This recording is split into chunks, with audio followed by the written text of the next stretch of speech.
নমস্কার বন্ধুরা, আপনারা সকলে কেমন আছেন? আশা করি ভালো আছেন। আমরাও ভালো আছি। আজকে আমাদের পুরীর দ্বিতীয় দিন। তো পুরীর দ্বিতীয় দিনে আমরা পুরীতে সাইট সিন করতে বেরিয়েছিলাম বিকেলবেলায়। সাইট সিন করার সময় আমরা প্রথমে গিয়েছিলাম বিপত্তারিণী মন্দির। কিন্তু ভুলবশত বিপত্তারিণী মন্দিরের কোনো ছবি আমরা ক্যামেরাবন্দি করতে পারিনি। তাই আমরা এই ভিডিওতে দিতে পারলাম না। এরপরে আমরা এসে পৌঁছালাম গুপ্ত বৃন্দাবন। তো গুপ্ত বৃন্দাবনে আমি, আমার ওয়াইফ জুই আর বিনু, আমরা তিনজনে মিলে সমস্ত ভগবানের প্রতিমা দর্শন করছি। এই যেন একটা ছোট্ট বৃন্দাবন পুরীর মাঝে তুলে ধরা হয়েছে। দেখুন কত সুন্দর প্রতিমাগুলো। বিনু প্রাণ ভরে নমস্কার করছে রাধাকৃষ্ণের প্রতিমাকে। ওর মা শিখিয়ে দিয়েছে যে যখনই ভগবান দেখবে দুহাত ভরে নমস্কার করবে। এরপর আমরা চললাম গুপ্ত বৃন্দাবনে একটি কক্ষে, যেখানে রাধাকৃষ্ণের রাসমঞ্চের সকল যে ঘটনাবলী সেগুলো তুলে ধরা হয়েছে। চারদিকে দেখতে পাচ্ছেন গোপিনীরা দাঁড়িয়ে রয়েছে এবং তার মাঝখানে মধ্যমণি হয়ে বসে আছেন শ্রী রাধা গোবিন্দ।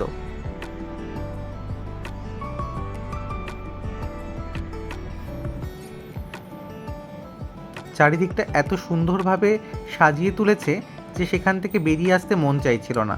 আমি একটু জুম করিয়ে আপনাদের সকলকে দেখানোর চেষ্টা করছি জিনিসটা কতটা সুন্দর লাগছে। চারিদিকে শতেক গোপিনী এবং গোপিনীর মাঝে বসে আছেন শ্রী রাধা এবং গোবিন্দ।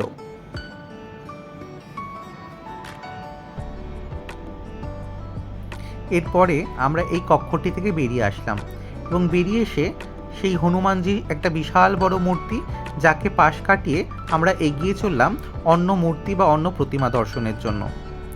সবার প্রথমে আসলো নৃসিংহদেবের মূর্তি এবং তার সাথে রয়েছেন মা লক্ষ্মী।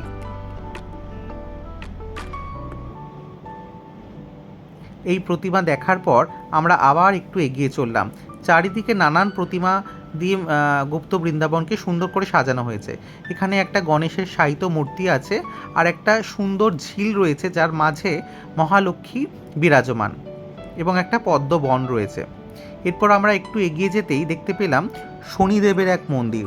সেখানে সকলেই শনিদেবের উদ্দেশ্যে প্রদীপ জ্বালাচ্ছে এবং শনিদেবকে তেলও অর্পণ করছে। তো আমরাও দূর থেকে আপনাদেরকে শনিদেবের মূর্তিটি দেখানোর চেষ্টা করলাম। এই যে মাঝে পাথরটি দেখছেন, এটা সিগনাপুর শনিদেবের যে মন্দির আছে তার থেকে অনেকটা ইমপ্রেসড। এরপর আমরা একটু এগিয়ে যেতেই দেখতে পারলাম যে যেখানে শ্রীকৃষ্ণ তার বাল্য সখাদের সাথে কিছু সময় কাটাচ্ছেন, সেই মুহূর্তটিকে তুলে ধরা হয়েছে।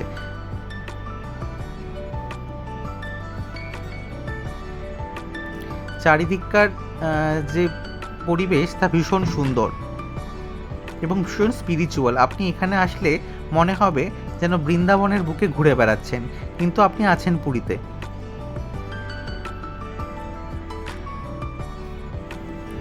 এখানে শ্রীকৃষ্ণ স্বয়ং পৃথিবীর ওপরে দাঁড়িয়ে রয়েছেন, ধরিত্রী মাতার মাথায় উনি দাঁড়িয়ে রয়েছেন এবং পৃথিবীকে চালনা করছেন। একটু কিছু দূর এগিয়ে যেতেই আমি দেখতে পেলাম যে আমাদের যে সকল পুরনো ঋষিমুনিরা রয়েছেন, যেমন শঙ্করাচার্য দেব, মাধবাচার্য দেব, তাদের সমস্ত মূর্তি দিয়ে এই জায়গাটি সাজানো রয়েছে। খানিকক্ষণ দাঁড়িয়ে ওনাদের উদ্দেশ্যে আমাদের প্রণাম নিবেদন করে আমরা এগিয়ে গেলাম। এখানে যে দৃশ্যটি দেখতে পাচ্ছেন এটা সাগর মন্থনের দৃশ্য। তো সাগর মন্থনে দেবতার অসুরদের মধ্যে সেই ভয়ানক যুদ্ধের দৃশ্য যারা মন্থন করছে সেটি দেখানো হয়েছে। এই দৃশ্যটি হচ্ছে শ্রীকৃষ্ণের নৌকা বিলাসের একটি দৃশ্য। চারিদিকটা ভীষণ সুন্দরভাবে সাজানো। আমি অবশ্যই আপনাদের বলবো পুরী এলে একবার অন্তত গুপ্ত বৃন্দাবন সহ এই সমস্ত সাইট সিনগুলো দেখবেন, তাহলে আপনাদের অনেকটাই ভালো লাগবে। পুরী মন্দির তো অবশ্যই দর্শনীয় স্থান, পুরী মন্দির ছাড়াও এখানে আরও অনেক কিছু আছে দেখার মতো। একটু এগিয়ে যেতেই আমরা দেখতে পেলাম শ্রীকৃষ্ণের সেই অষ্ট হাতের একটি রূপ, যেখানে এক হাতে তো ওনার হাতে আছেন বাঁশি এবং অন্য হাতে আছে আরও অন্যান্য অস্ত্রশস্ত্র। আর ইনি হচ্ছেন আমাদের দেবতা শ্রী চৈতন্য মহাপ্রভু, যার জন্যই সকল বাঙালির কাছে পুরী এত জনপ্রিয়। উনি শ্রীকৃষ্ণের জন্য পাগল হয়ে খুঁজতে খুঁজতে এই জগন্নাথ ধামে এসে শ্রীকৃষ্ণকে আবিষ্কার করেন এবং আমাদের কাছেও রাস্তা প্রশস্ত করে দেয়, যাতে আমরাও জগন্নাথ ধামে এসে জগন্নাথের আরাধনা করতে পারি এবং সাথে সর্বদাই তাকে মনে রাখতে পারি, শ্রী চৈতন্যদেবকে। এখানে শ্রী চৈতন্যদেবের শেষ পর্যায়ে যে যখন তিনি সমুদ্রে বিলীন হয়েছিলেন সেই পটচিত্রটি তুলে ধরা হয়েছে।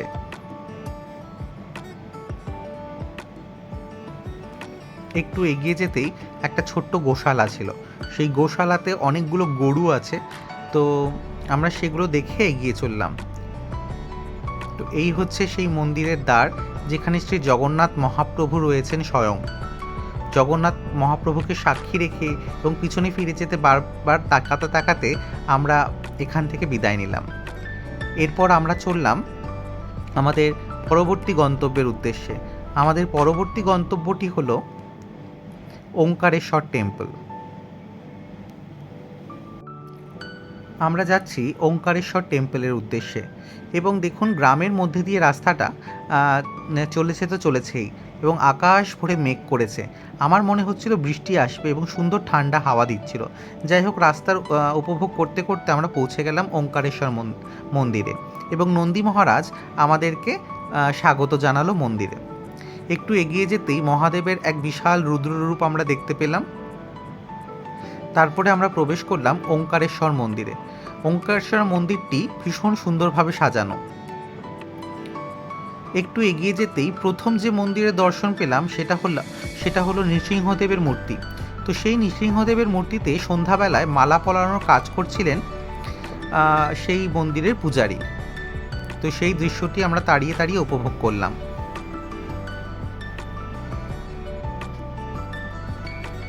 দেখুন কি সুন্দর নৃসিংহদেবকে মালা পরিয়ে দিচ্ছেন সেই মন্দিরের পূজারী। নৃসিংহ মন্দিরের পাশেই রয়েছেন মহালক্ষ্মী দেবীর মন্দির। মহালক্ষ্মী দেবীকে প্রণাম জানিয়ে আমরা এগিয়ে গেলাম অন্যান্য মন্দিরের উদ্দেশ্যে। বিনু ওর মায়ের সাথে এই সময়টা ভীষণভাবে উপভোগ করছে। আজকে বিশাল বড় লাইন নেই, আজকে চারিদিকটা ফাঁকা, তো ভীষণভাবে উপভোগ করছে। এই হলো ওঙ্কারেশ্বর মূর্তি।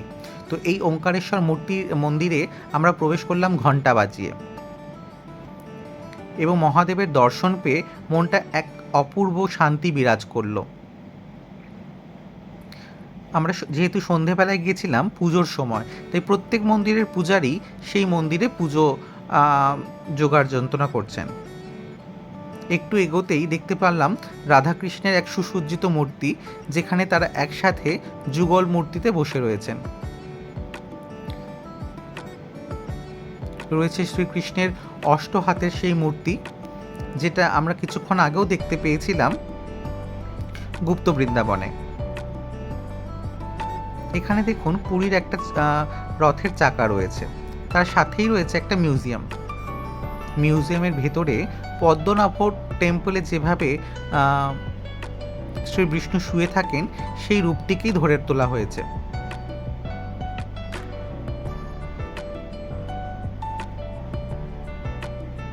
শ্রী বিষ্ণুর পদযুগল দর্শন করার পর আমরা দেখতে পেলাম যে শ্রী বিষ্ণুর হাতের ঠিক নিচে রয়েছে মহাদেবের এক মূর্তি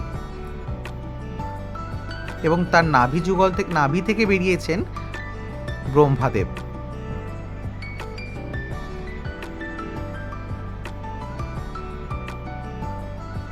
এই দেখুন তার হাতের নিচে রয়েছে এক শিবলিঙ্গ।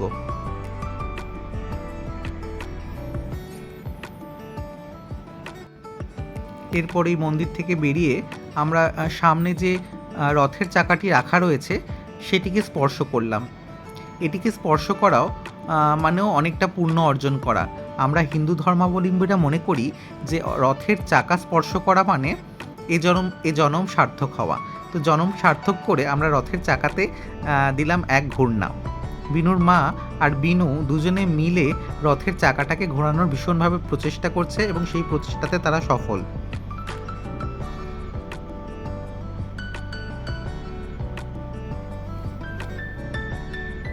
বিনু কিন্তু এটাকে অ্যাক্টিভিটি হিসেবে নিয়েছে, তাই জন্য আমিও রথের চাকা ঘোরাতে বিনুকে নিয়ে গেলাম সাথে করে।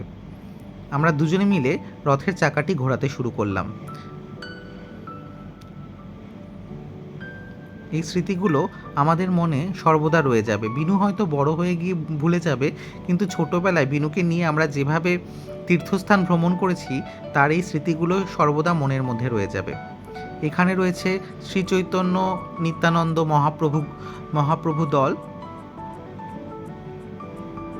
এরপরে আমরা প্রবেশ করব যেখানে রয়েছে 108 শিবলিঙ্গ।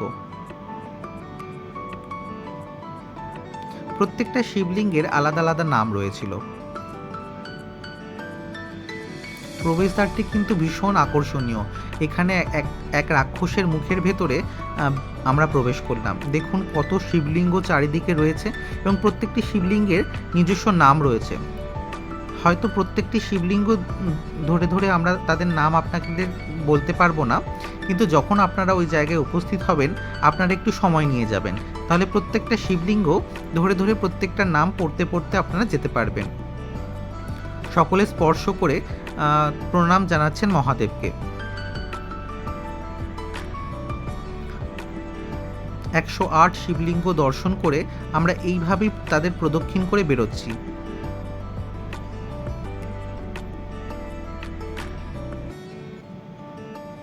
সকলেই দূর দূরান্ত থেকে এসেছে এই মন্দিরগুলো দর্শন করবার জন্য। পুরীতে এর আগেও বহুবার আসা হয়েছে, কিন্তু সাইট সিনগুলো সেভাবে কমপ্লিট করা হয়নি কোনোবার। তো এইবার আমি, আমার স্ত্রী আর আমার পুত্র সন্তান মানে বিনু, তিনজনে মিলে আমরা ঠিক করেছিলাম যে দ্বিতীয় দিন আমরা 108 শিবলিঙ্গের দর্শনে যাব।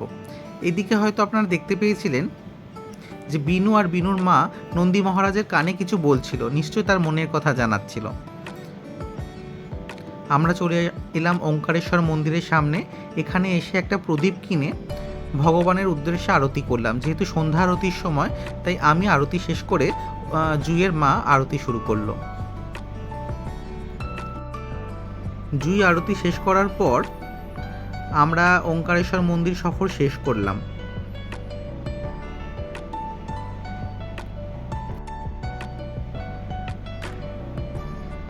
আমাদের আরতি শেষ, এরপর আমরা চললাম আমাদের পরবর্তী গন্তব্যের উদ্দেশ্যে। পরবর্তী গন্তব্যটি হাইওয়ে ধরে ছুট দিল। তো হাইওয়ে ধরে যাওয়াতে হাইওয়ে ধরে গাড়ি যত এগিয়ে চললো আরও ভালো ঠান্ডা হাওয়া আমাদের চোখে মুখে লাগতে লাগলো। এরপর আমরা এসে পৌঁছালাম জগন্নাথের পিসি বাড়িতে। তো জগন্নাথের পিসি বাড়ি একদম ঝিলের মাঝখানে অবস্থিত।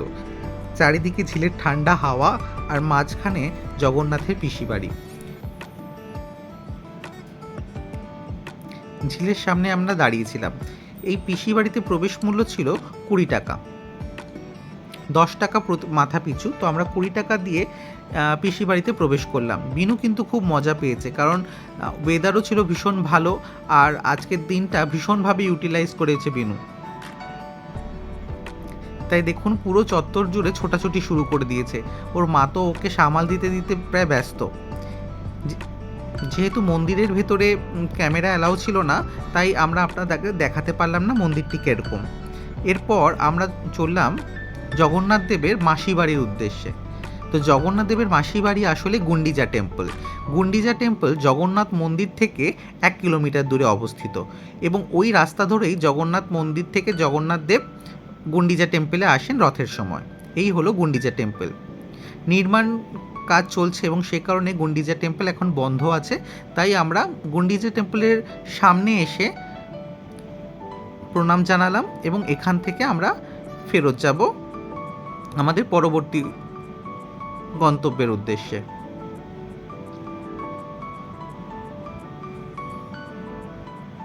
এই মন্দিরটি ভীষণ সুন্দরভাবে বাইরের কাজ সম্পন্ন হয়েছে এবং বাইরের ইন্টেরিয়ারটি ভীষণ সুন্দরভাবে ডেভেলপ করা হয়েছে।